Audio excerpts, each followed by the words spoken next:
This is a stretch of Lake Athabasca in Northern Alberta, Canada. Jason Pastor is going as fast as he can. But the waters here are shallow, too shallow. If he slows down, his boat could get stuck in the mud or even flip over. The water here is low due to industries drawing out water, like the WAC Bennett Dam in British Columbia. The other culprits are climate change and the relentless industrial mining of the Alberta tar sands. The Peace Athabasca Delta is the second largest freshwater delta in the world. And under the delta is the world's largest known reservoir of crude bitumen, a black, viscous, semi-solid form of petroleum, is the main component of Canadian oil production. Growing from 48% of total production in 2008 to 73% in 2021, according to the Canada Energy Regulator. In 2021, crude bitumen production totaled about 3.3 million barrels per day, and in 2020, it was worth $42.7 billion in sales value. But while Canada prospers off the oil sands industry, Indigenous communities downstream are in the grips of its toxic impact.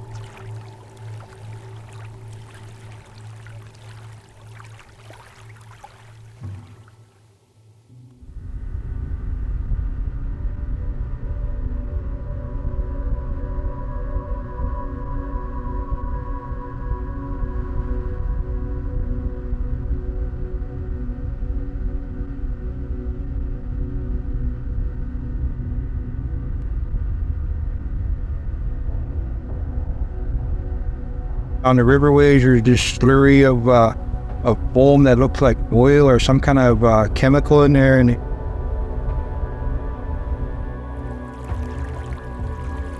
they said it's supposed to be safe to drink. So I don't know. Would you feed your family this? I look at this stuff, and most of the time I find like this substance, and it mixed with the foam itself, and it once it dries, it doesn't come off. You pressure wash it, it won't come off.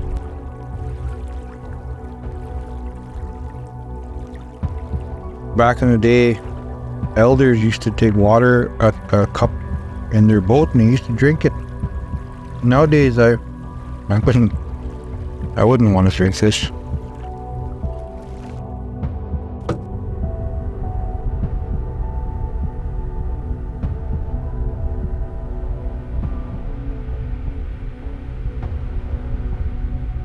Jason is a member of the Athabasca Chipewyan First Nation, ACFN for short, located in Fort Chipewyan.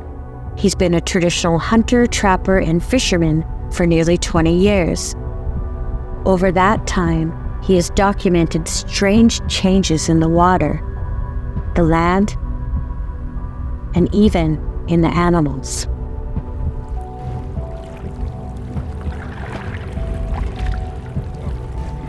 And they say that it's natural. Well, I know that that's not natural because I've been on the river my whole life. Jason worked as a heavy equipment operator for a major oil extraction company in the oil sands for several years. But over time, he says, being that close to the site of extraction gave him reasons to be unnerved. I was working out in site, and then there's so much things going on in site, there's oil trucks moving around, and then all the spills, and there's always the smell of bitumen, and I just felt like sick to my stomach when I went to work. And in my mind, like, what am I doing to my land, Finland? What I'm doing to the water. Jason was raised in the foster care system away from Fort Chipewyan after both of his parents died while ice fishing on Lake Athabasca when he was young. Then, nearly 20 years ago, Jason moved his wife and children back to Fort Chipewyan and did the hard work of learning a traditional lifestyle. The lifestyle his ancestors created over countless generations. But those traditions are now at risk. When you were a kid, did you swim in the lake? Yep. And now? Now I don't go in the water. I just don't. What about your kids? Do you tell them not? I don't take them on the lake over there. I take them elsewhere. Like I tell them, you don't go swimming at the dock. You don't go swimming at the beach park. You don't go swimming anywhere around here. You want to go? You go to an inland lake. I'll take you way up the lake to the beaches.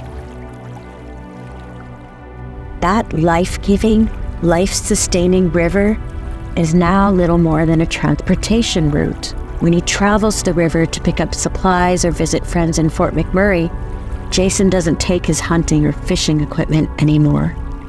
From this area, I usually hunt for another about 40 minutes, and I won't go any further. That's my area of hunting. Even though my reserve is still up here, ACFN reserve, I choose not to go hunting in that area because the oil plants are getting closer. When we get so close to oil and gas, we have animals. They'll be just walking right along the bank, and it seems like to just know that we're not going to hunt them because we already passed our buffer zone and put our guns away, and we decided we're not hunting in that area because there's too much contaminant. They know because they know we're not going to hunt them.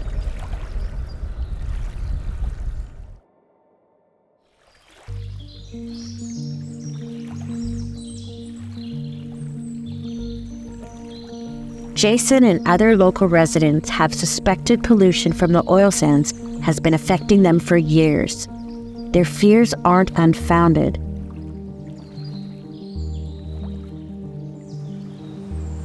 It is well documented that the people of Fort Chipewyan have been struck by disproportionately high rates of cancer,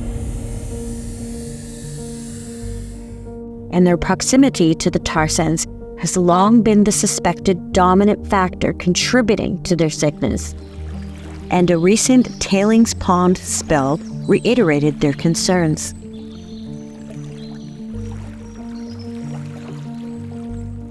In February, Indigenous communities downstream from Imperial Oil's Curl Mine, about 75 kilometers upstream of Fort Chipewyan, learned of a massive spill of 5.3 million liters, or 1.4 million gallons, from the mine's tailing area.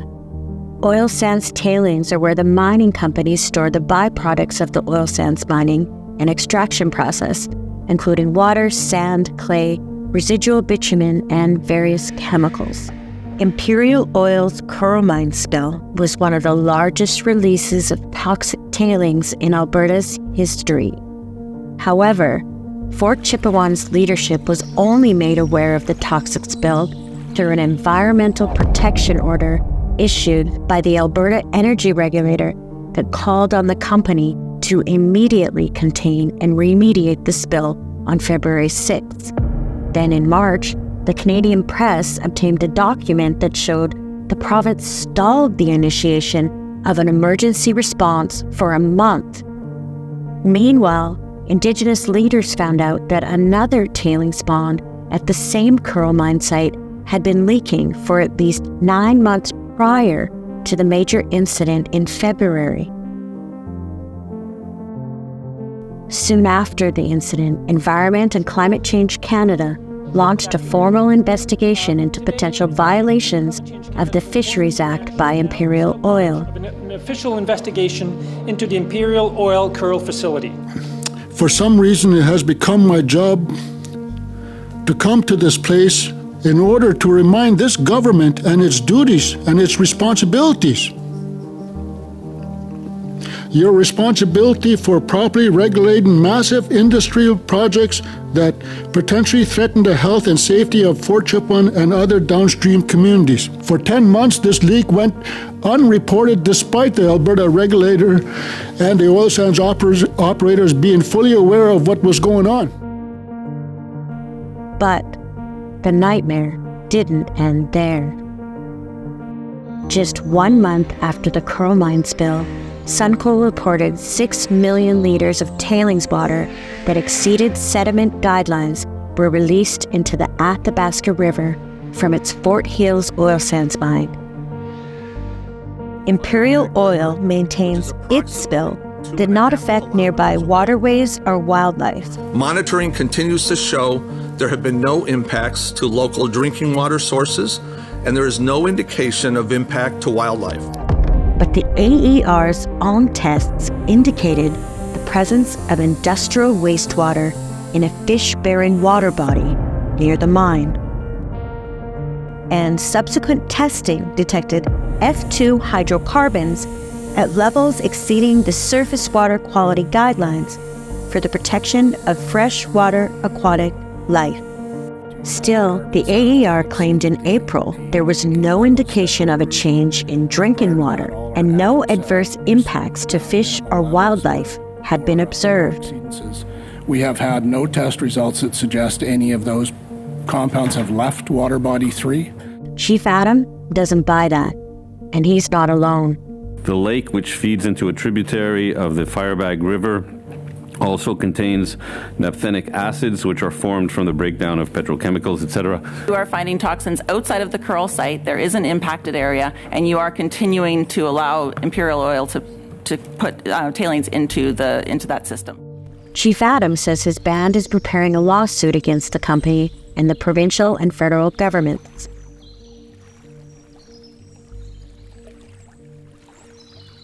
Regardless of what government forms or what government's in place, when your back is up against a circle of a wall, try to find the curve, and I'll put you there.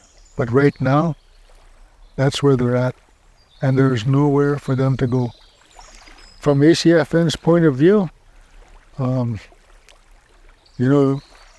the justice scale goes, we will find out, because that's where we're going. And this is going to court. Is there a lawsuit launched, or? It's going to happen, yeah. And it's not going to look good for anybody. And it's not going to look good for Canada, and it's not going to look good for Alberta, but Alberta will fight. But Canada will buckle.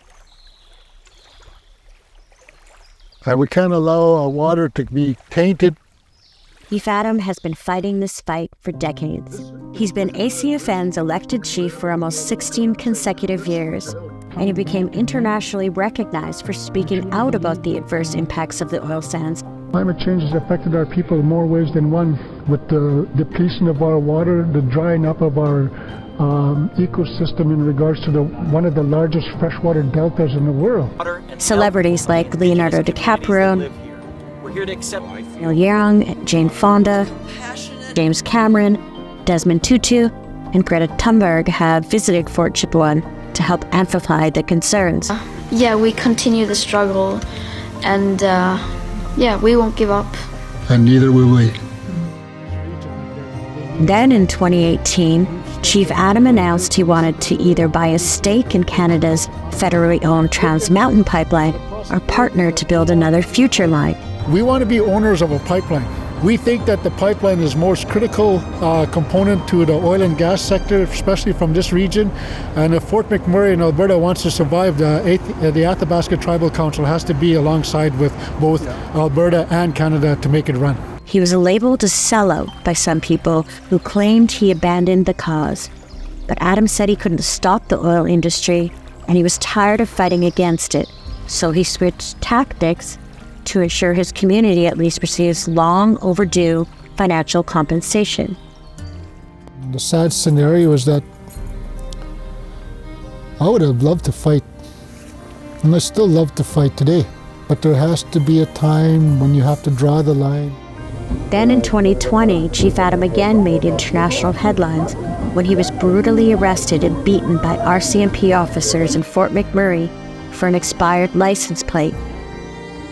Several months later, charges of resisting arrest and assaulting a police officer were dropped against him following public backlash when footage of the incident was released.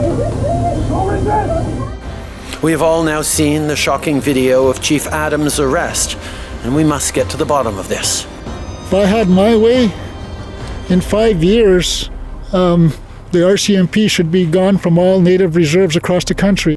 Amidst all this, the chief never gave up caring about what happens to his homelands. Regardless of what and who we say we are, we have to work together as a community to stand as one, and that's the only way we'll be able to survive here in this community. How you say it, Nani Tong. Nani Tong means I love you, I love you. That's what that means, the Nani Tong. I'll use the Gia Nanita. I love you with all my heart, I guess the old timers would say, I guess back in the day. It could be giants and walk over us and everything, but you take out their knees, they will fall. Because our treaty trumps everything. We have legal rights, we have legal position, we have legal title, and we never ever surrendered anything. What about Premier Smith? Have you ever had any combos with her? Because from what I understand, she was downplaying the seriousness of these spills and the impacts, and she's very, very pro-industry. Nobody wants to feel like they have potentially been drinking water that has been exposed, and I'm pleased to report that none of this spill got into the tributaries. She hasn't answered my text message that I sent to her when she was running for the Premier's office and everything, and till today she hasn't answered my text, but I know she's got it because I have her cell number that goes right to the Premier's office. What did you say in the text?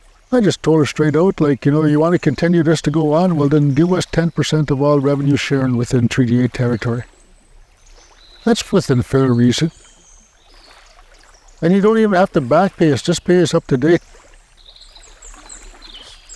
When times like this are happening where homes are being destroyed by wildfire and everything and stuff like that because of climate change, of development and everything, I raised the alarm, years ago when I said that one day we'll become environmental refugees.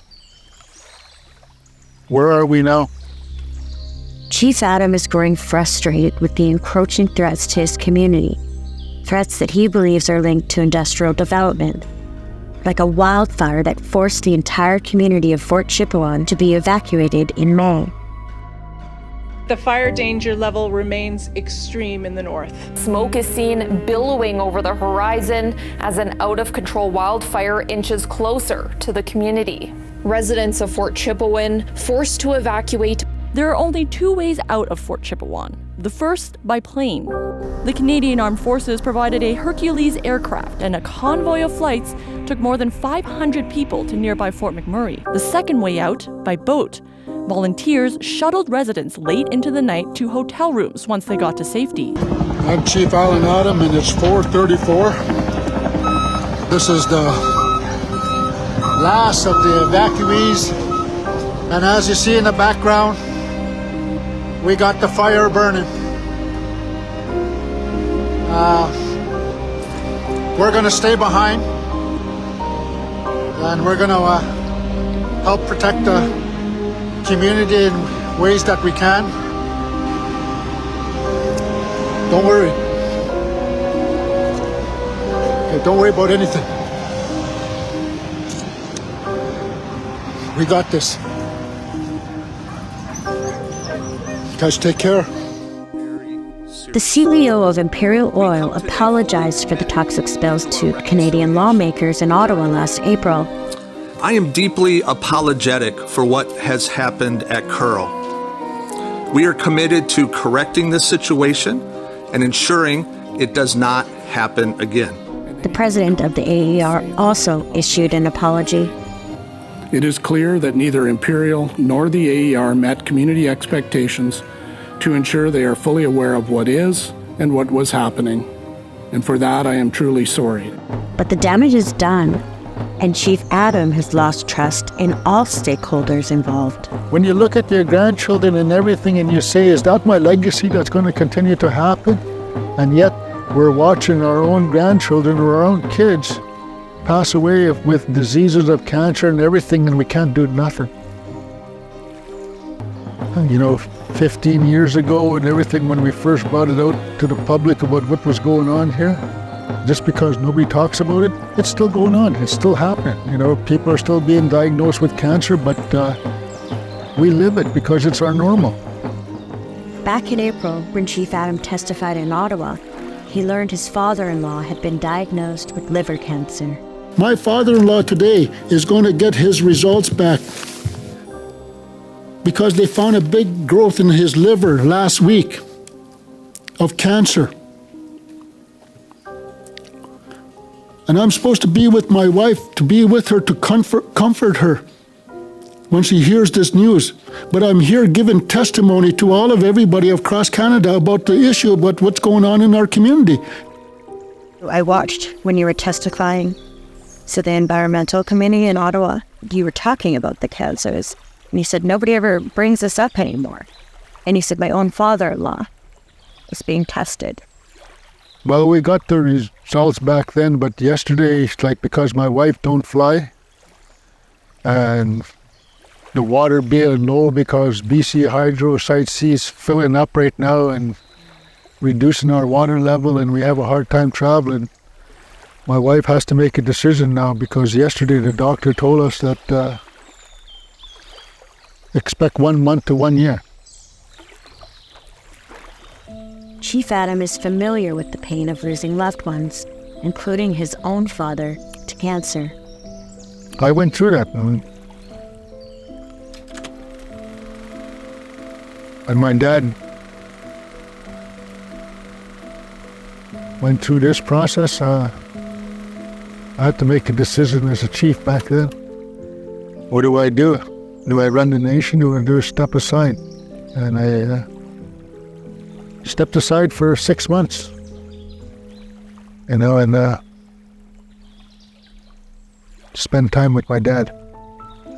Everything inside, everything that's here will affect people regardless of what, and my father-in-law lived off the land all his life. He still goes out in the bush today. He's 88 years old. He just came back yesterday from the bush, and can't stop him.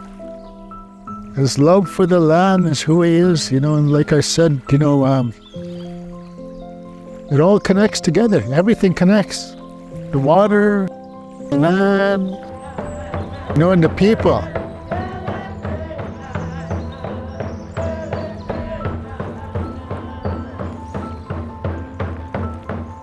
Water's everything. Water's life. It gives life to everything that we thrive on, everything that we believe that the Creator gave to us.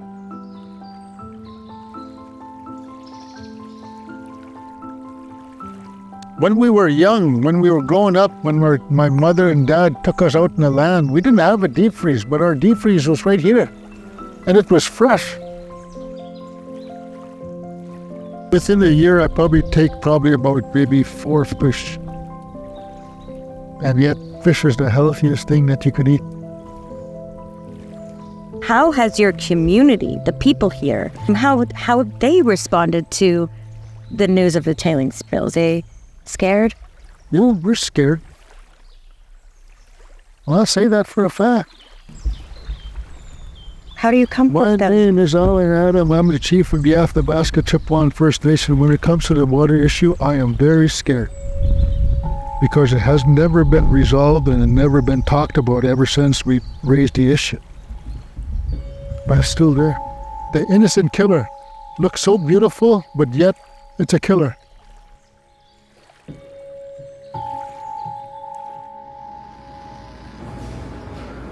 Well, good afternoon, everyone. I just want to pass on a message. My wife lost her father today.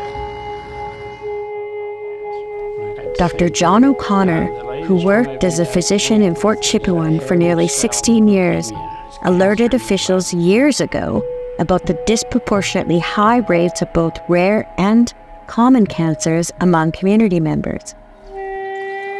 Within the first couple of years, it was sort of plain to me that this community of 1,200 people had a lot of illness. And then as they got to know the community more and trust was established, it dawned on me that it was quite a shock. Cancers and autoimmune diseases of a type and a number that I really wasn't seeing in my large practice in Fort Chipewyan. They hunted, they trapped and gathered. They were very well established, very self-contained and contented. So it made it all the more sort of alarming for me.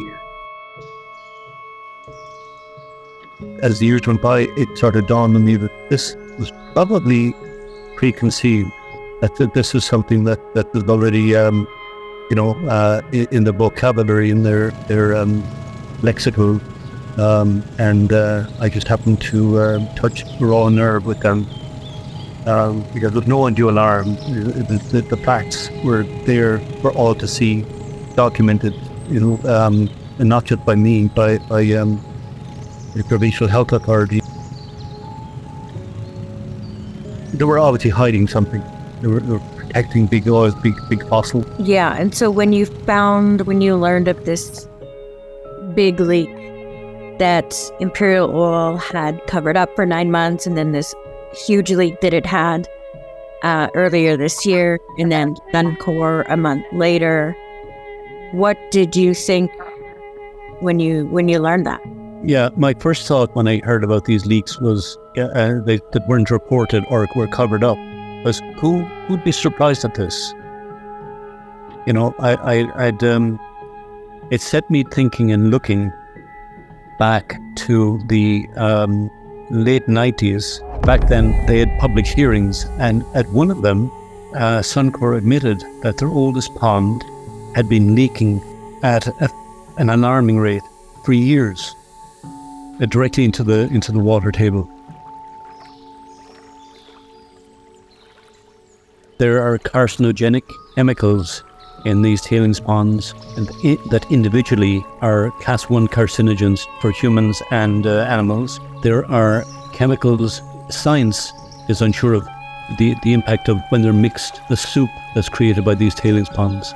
And there's also even more alarming, endocrine disruptors that are leaching directly into the environment, into the water, that are impacting fish.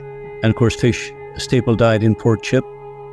And of course, these fish are being caught with missing parts and growths and stuff.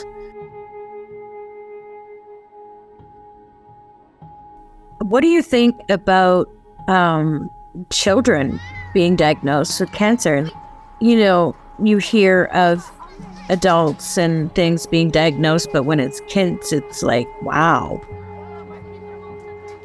Cancer in children in a setting like that, Brandi, represents the canary in the mine. The other health issues that are in Fort Chip are red flags. Children getting cancer should be a siren. It should be a 4-alarm fire siren. And I don't hear any concern being expressed by anyone in a position of authority, either federally or provincially. Do you think that is because to protect the interests of industry? I think industry is untouchable. It owns this province, controls everything.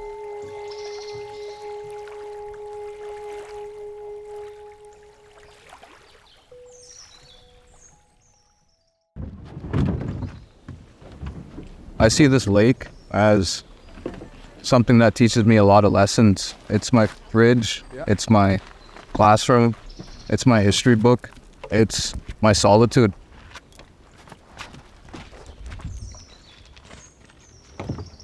Mikisew Cree member Calvin McCon utilizes Lake Athabasca and its river systems on a regular basis. Calvin moved home to Fort Chipewyan after his father was murdered in Edmonton in 2014 because he wanted to reconnect with his ancestral homeland.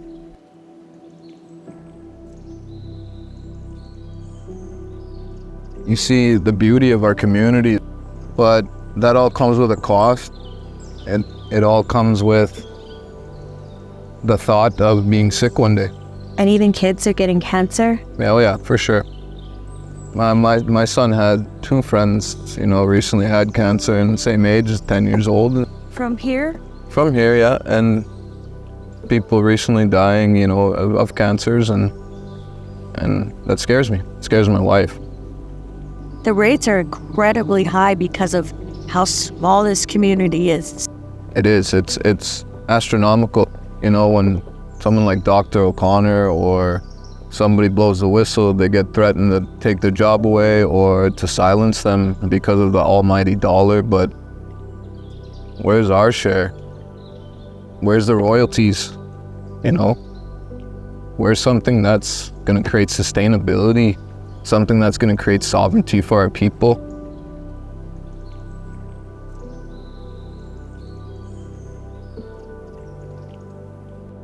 My wife wanting to move away from here, and me not wanting, to be here anymore, but I want to be here with my people and with my granny and beside my father that I buried 9.5 years ago. Yeah, I could see him on my backyard and my window. But it's getting to a point where I don't know if I want to stick around, because young guys like me are dying from cancers and older people are passing away, and it's sad to see. And is it the meat? Is it the fish? Is it the air? Is it the plants? It's everything. It's the medicines. It's everything that we trusted in before, we are guessing at now. When I'm burying my papa and my uncle and cousins and seeing other people die from rare cancers, bile duct cancers, you know, you can't tell me there's something not wrong here.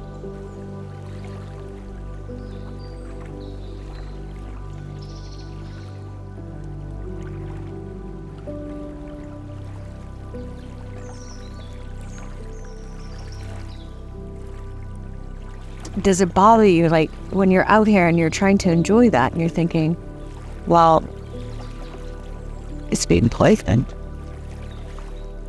Yeah, it gets me sometimes, I guess, when I'm seeing the slicks in different bays and coves. And you know, it shouldn't be on our minds a second guess if we're gonna eat the fish out of the water.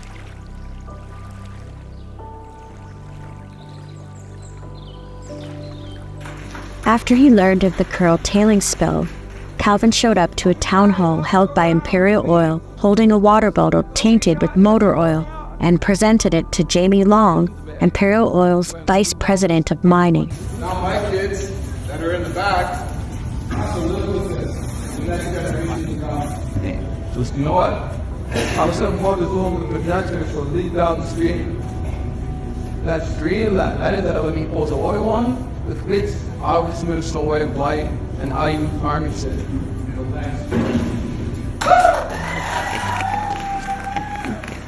I was pretty riled up, as you can see, and I walked in there pretty calm, and I just told them how I felt, and I guess how my ancestors have been trying to tell people from the beginning. And just like my granny and my Kukumeri Rose said, enough is enough, and I just had enough. I saw my little girl there, my boy. Once industry is affecting the serenity of that and the beauty of this water and these lands, I'm gonna stand up and be a warrior for my people today and tomorrow and for every day to come. It's just heartbreaking, though, at the same time. Like, God, this is your traditional land. This is your like, Chief Adam has told me more than once that you'll be complete climate refugees. Yeah, we will. Yeah, we're gonna lose the way that our ancestors left for us. And they meant for us to walk on the land and the water farther than they did, but not to this extent, to move away from home.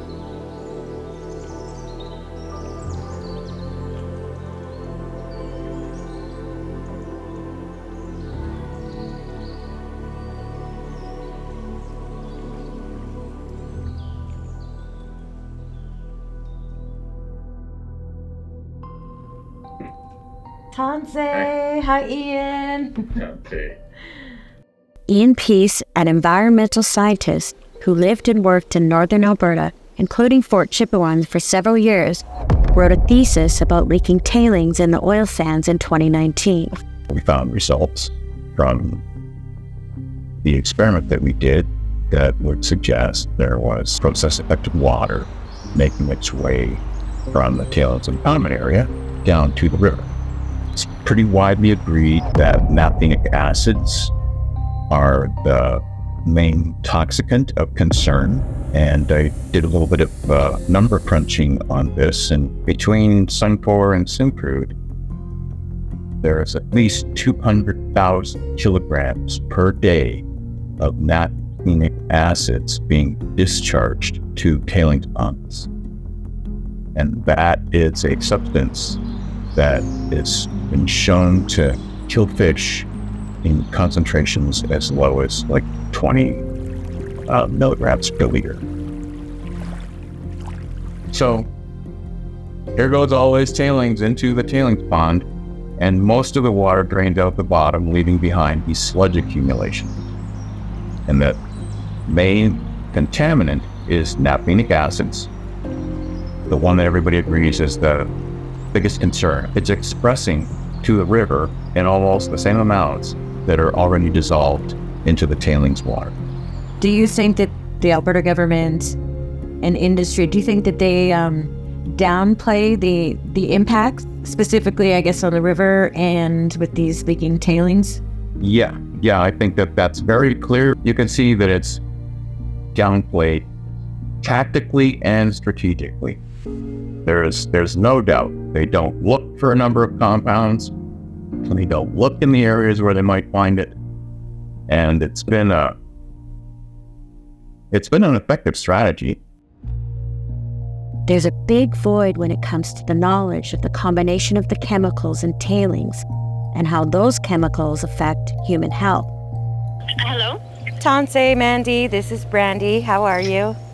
Hi, I am good. Just got a little delayed on my drive, so sorry. I'm going to be in my car. No, it's no problem. Mandy Olsgaard is an environmental toxicologist. She studies how chemicals affect people and the environment. She's worked to assess water contamination for the AER and various First Nation communities throughout her career, including Fort Chipewyan. When they do an assessment so that they can approve an oil sands mine, they assess the risks to human health. There is then no regulatory body that is responsible for community or human health once that project is approved. We only manage human health through the environment and environmental quality monitoring. So there's this gap between what we predicted as a risk to human or Indigenous community health and then how we monitor that during the life of a project. So it's not shocking that communities are bringing these concerns forward, whether it's odors from air emissions, deposition of dust, changes to wildlife and plants. The issue at hand is proving whether the higher rates of cancer are linked to the oil sands. The provincial and federal governments have said multiple water tests they conducted found no evidence of contamination of waterways near the Curl mine. There has been no evidence presented that this reached a waterway. But the ACFN, the Mikisew Cree, and Métis governments in Fort Chipewyan don't trust those findings. So they've been conducting their own tests at their water treatment plant. Yet, Mandy said those standard water inspections are inadequate because tests for certain chemicals are not conducted. But we've never really linked that to how it changed human health and the condition of human health. So there's studies that have shown chemical concentrations are elevated. So that's why when people come at anyone and say, oh, but we're cleaning up the world's largest oil spill, that's all bunk. So they're not. They process the oil sands and they release different types of chemicals, different forms of those chemicals, and sometimes novel chemicals. They have introduced polyacrylamide and acrylamide into the environment there as use for flocculants in tailings ponds, or things that make the tailings come together and sink to the bottom to clarify the water cap. Wow. And so there's novel chemicals, there's increased concentrations, they change the oxidation state of metals, and that's important because how bioavailable, how easily a human can absorb something depends on the oxidation state. So when people are saying this was natural, no, it's not. Tar does naturally exist along the Athabasca's rivers, banks, and tributaries. Its black goo seeping from the shores has been recorded by local Indigenous tribes for millennia, and as early as the 1700s by settler explorers. But the naturally occurring tar isn't what these issues are about. Development changed it fundamentally, and that's what we need to focus on. Did it change it to the point enough that it's affected human health? Those increased rates of cancer, mental health, that's all in there. But I've never seen Alberta Health or the provincial government do anything for communities based on that report or try and figure out why. I don't even trust them. I don't look at what the AER has done, and I know. I work there. I don't anymore. I get it.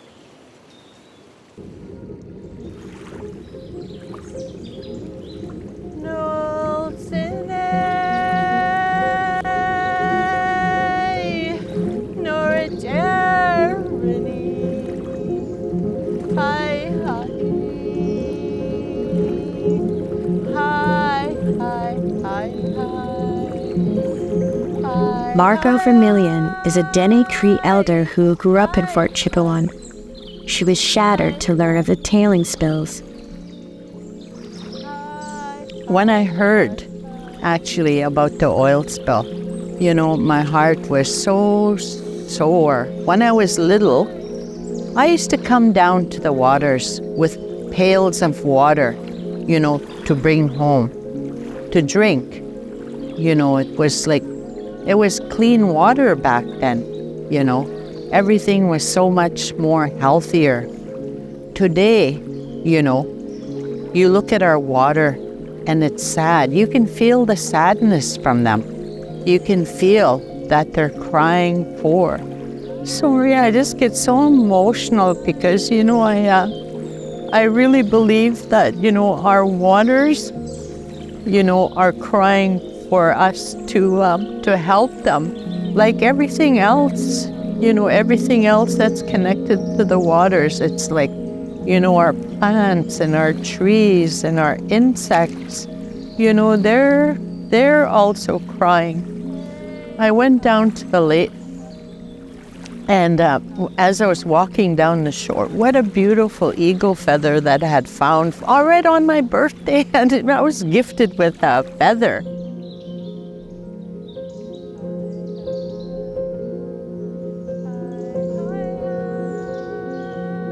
Then I thought, well, I'm just going to walk over the hill, and so I walked over the hill.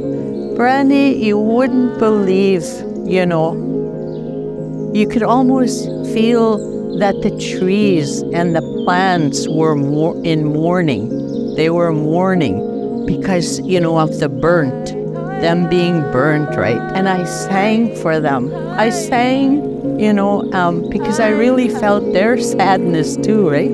So I felt their sadness of, the destruction that's happening to our earth, I think that, it's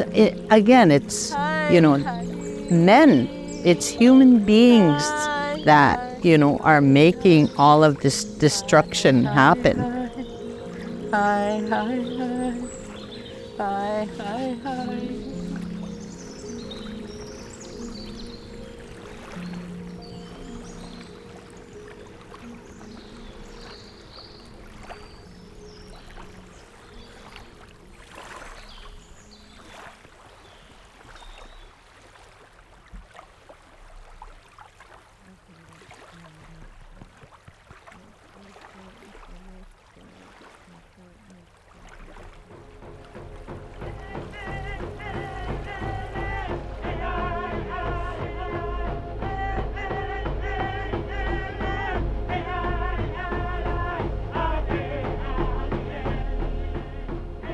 I don't have no faith whatsoever in industry. How can we, in the community have faith in them? They've had broken promises. Their words are means nothing, If they came and they decided to live here in the community and to be amongst us, to experience what it is that we experience, maybe I'll listen to them, Exactly. But nah. They were already covering up that spill for months or more before. They didn't even tell you. Yeah, and they didn't say a word to the community. I don't know anymore. I mean, you know what? When they investigate their own self like that, nothing really happens. We don't need scientists to tell us. We have the proof here. We have our elders, that talk about, the changes that they see. That's our scientists. But, nowadays, if you don't have, your papers in being a scientist, nothing else is true, right?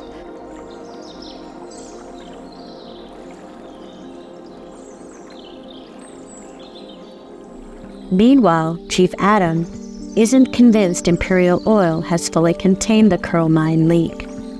And the AER absolved itself of any wrongdoing when it released its report of its internal investigation into the spills in late September. Now, Chief Adam is determined to keep the pressure on industry, the AER, and governments to ensure they rectify their shortfalls. This is a wake-up call for Canada, and this is a wake-up call for Alberta, and this is a downfall for the AER because they failed to uphold the protection of this community. They created a big mess, and the big mess is going to be one day revealed in the courts. And this is where it's all going to. Regardless of what, the Alberta government can't continue to run the AER as its own, what you'd call the gunslinger of the West. But even the fact that the feds are even considering allowing them to release so-called treated tailings into the river, that is unacceptable as well, you've said. It's unacceptable, and we're not going to accept it. Turn the tap on and find out. Despite all this, the feds are actually considering adopting regulations for the release of so-called treated oil sands mining wastewater into the Athabasca River. The new regulations are expected to be finalized by 2025. So crazy because they don't even know how to deal with the tailings and stuff that they already have. They're scrambling. What do we do? How do we get rid of this? And now they're proposing to the government to let them release it because they say it's safe and treated now into the river. They can't even contain what they have.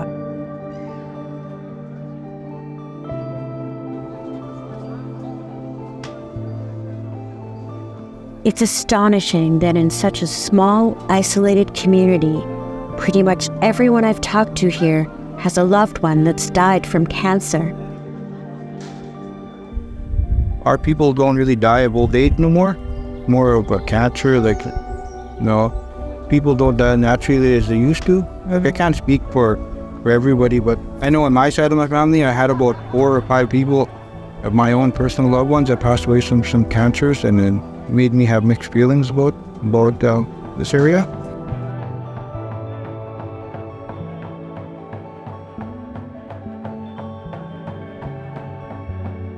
Water, the life giver, the one necessity Jason and others here make sure to stock up on in bottled form when out on the territory. You see, long ago, here's a whole story I was told. You see about water. When you run out of supplies, you usually go home from the bush. Like if you go berry picking or you go on the bushes, usually you run out of supplies, you go home. Nowadays, if you run out of water, you have no choice to go home. The AER declined an interview request, citing the ongoing investigation into the tailings spills. Imperial Oil did not respond to requests for an interview. I'm Brandi Morin, reporting in the unceded territories of the Athabasca Chipewyan, Mikisew Cree, and Métis Nations for the Real News Network, Indigenous, and Ricochet Media.